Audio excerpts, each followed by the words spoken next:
के 93% पहाड़ों को काट कि हमें भी शेड्यूल सिक्स दो कि जब तक हम परमिशन ना देंगे कि कौन सा पहाड़ खोदना है, कहाँ पे माइनिंग करनी है, कहाँ होटल बनाना है, कहाँ इंडस्ट्री बनाना है, यहाँ सेंट्रल का नियम नहीं चलेगा, शेड्यूल सिक्स चलेगा।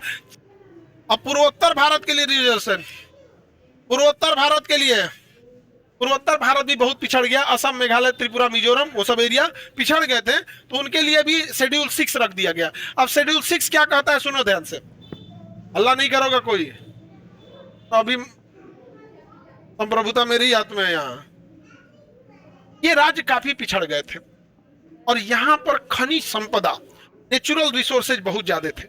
इन लोगों का कहना था कि हमारा संविधान में हमारा विदोहन कर दिया जाएगा, बड़ी कंपनियों को भेज देंगे, हमारा जनसंख्या कम है तो संसद में हमारा प्रतिनिधि नहीं रहेगा, कोई हमारी कोई बात नहीं सुनेगा, तो हम तो बर्बाद हो जाएंगे। तब अम्बेडकर साहब कहे कि ना ना ना, बर्बाद नहीं हो गया।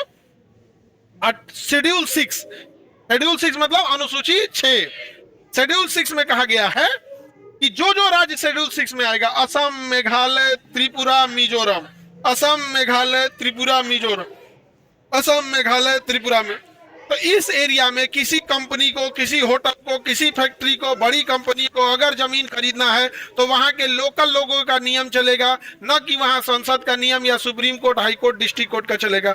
वहां के लोकल लोग अगर इन्वायरमेंट क्लियरेंस देंगे तो चलेगा, अदरवाइज में नहीं चलेगा। अब बताइए, वहां का जंगल आज भी सुरक्षित है, पूर्वोत्तर का, वहां के खनन आज भी सुरक्षित है, बचा के कौन रखा है, शेड्यूल 6। ऐसे ही जम्मू कश्मीर में, लद्दाख में सबसे ज्यादा खनिज है, लेकिन लद्दाख में बर्फ इतना है और वहां सबसे ज्यादा सेंसिटिविटी जाएंगे, वहां के रहने वाले वैसे ही बर्बाद हो जाएंगे जैसे आज धनबाद और झरिया के लोग वहां पे कोयला निकालने के बाद जो आग लग गया है, वहां के आदिवासी आज मर रहे हैं, बड़ी कंपनियां पूछने नहीं जाती है। तो यहां भी जरूरी था शेड्यूल 6। पिछले 4 साल से सोनम वांगचू यहां आर्टिकल शेड्यूल 6 मांग रहे थे कि हमें भी शेड्यूल 6 दो कि जब तक हम परमिशन ना देंगे कि कौन सा पहाड़ खोदना है, कहां पे माइनिंग करनी है, कहां होटल बनाना है, कहां इंडस्ट्री बनाना है, यहाँ सेंट्रल का नियम नहीं चलेगा, शेड्यूल 6 चलेगा।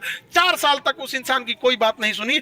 लेकिन अगर नेपाल में प्रोटेस्ट हुआ तो वहां के बच्चे भी थोड़ा उग्र हो गए, उन्होंने भी प्रोटेस्ट किया, उनके ऊपर वही धारा लगा दिया गया जो आतंकवादियों के ऊपर लगता है, नेशनल सिक्योरिटी एक्ट, काट के जयपुर की जोधपुर जेल में रख दिया गया। हम भीड़ तंत्र वाले लोग को कोई मतलब नहीं बना है कि वो इंसान इस देश के लिए क्या किया था। वो इंसान इस सेना को ठंड में रहने के लिए टेंट दिया था, जहां सेना का नेटवर्क नहीं चल रहा था, दुनिया में पहला वाईफाई बना के दिया, वाईफाई नहीं लाईफाई बना के दिया, इतनी ज्यादा इनोवेशन किया। उसके ऊपर 3 इडियट मूवी बनी है। 3 इडियट मूवी में जो वहां पर रणछोड़ दास छांचड़ बना होता है आमिर खान, वो कोई और नहीं, वो सोनम वांगचू है जो आज जेल में है इस भीड़ तंत्र में। समझ आ गया?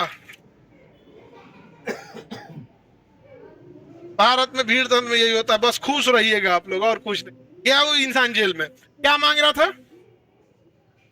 शेड्यूल 6 क्या मांग रहा था?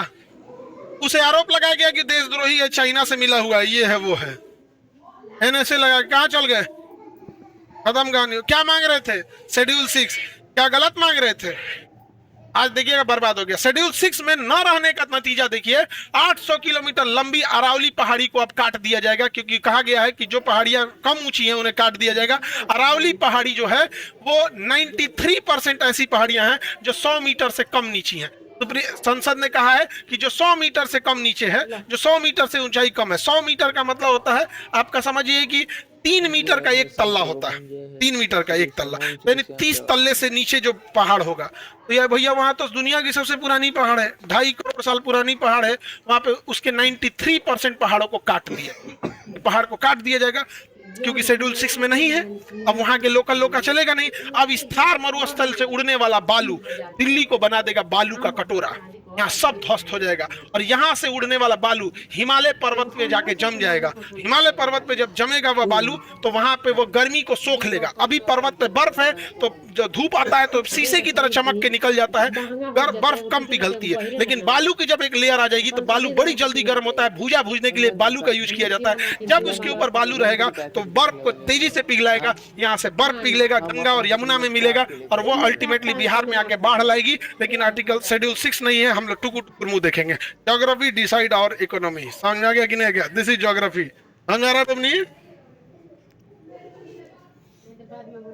Any problem? आप लोग को समझ में आता है? ऐसे बढ़िया बातें कि हाथ में अंगूठी ना ना ना तो बताइए शेड्यूल 6 अच्छा है कि नहीं है? चांदी के चारे राज्य को सोना मांग जो क्या मांग रहे थे? Schedule 6, schedule 6। कन्या के मांग ये भी नहीं किया किसी को, गया जेल में तो जेल में गए, ले लो ना। हम लोग को क्या मतलब है, नहीं समझे।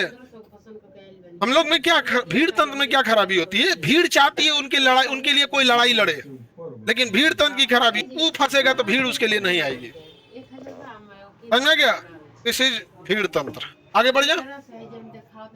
उनको घोषित कर दिया क्या चीज, देशद्रोही, नहीं समझे। हम लोग भी ज्यादा बोलेंगे तो हम लोग को भी घोषित कर देगा, लेकिन फिर पब्लिक हम लोग रही कहेगी, अगर हमको कहा जाएगा कि पाकिस्तान की बात करता तो पाकिस्तान वाला खुद आएगा, या भाई उस सबसे ज्यादा हम लोग को गरियाया है हमरा तो घोषित नहीं कर सकते हैं, और चाइनीज घोषित कर देंगे, चाइना का देखो यही प्लस पॉइंट है आदमी को, नहीं समझे। लेकिन ये चीज नहीं। आगे बढ़े। अरावली पर्वत खत्म होने वाला है, पास हो गया विधेयक, पहाड़ कटेगा सब में बटेगा। आगे बढ़ते। पूर्वोत्तर समझ में आ गया, पूर्वोत्तर शेड्यूल 6 समझ में आ रहा है बाबू। अभी तो हम संविधान में प्रवेश भी नहीं